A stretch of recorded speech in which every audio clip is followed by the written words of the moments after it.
Yesterday we saw the PR event on the National Broadband Plan, and I said at the time that rural Ireland would not be fooled into this pre-election stunt.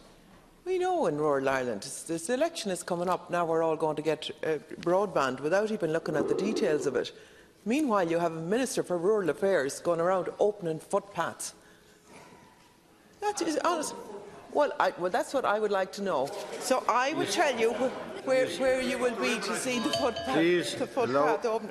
No, but it's crazy. I mean, I really think that Pat Spillane. Yes, you couldn't open. Please. I really think. You'd open an envelope if you got a chance. Pat Spillane called it right, and I'm not going to repeat his words.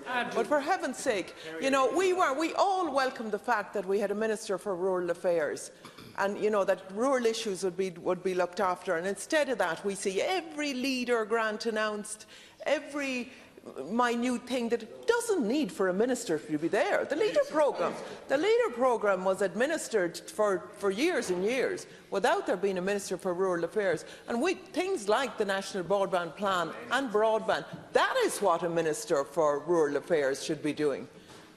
Providing the climate for jobs and employment and enterprise, and maximising the fibre cable connecting America with the west coast of Ireland. All of those things. Where is the vision? Opening footpaths. Like, it's absolutely astounding. And I hope that people will see through that in a couple of weeks' time. But we all know the need for rural broadband, and we all want to see it delivered. And it should be delivered, because the lost opportunities around not having broadband delivered are enormous. We were told yesterday that the worst option is the only option.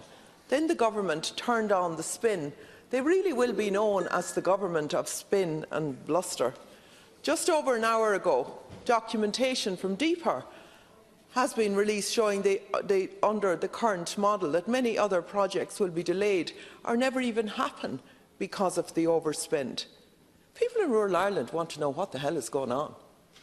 Now, the letter from Secretary-General Robert Watts states that this represents a major subsidy from the taxpayer for private benefits. And he goes on to say, I believe that there are unprecedented risks to the exchequer posed by this proposed project. In effect, the government has pursued a procurement model that will see the taxpayer subsidised a private consortium with no experience in the sector to the tune of €3 billion. The state won't even own the infrastructure at the end of the contract.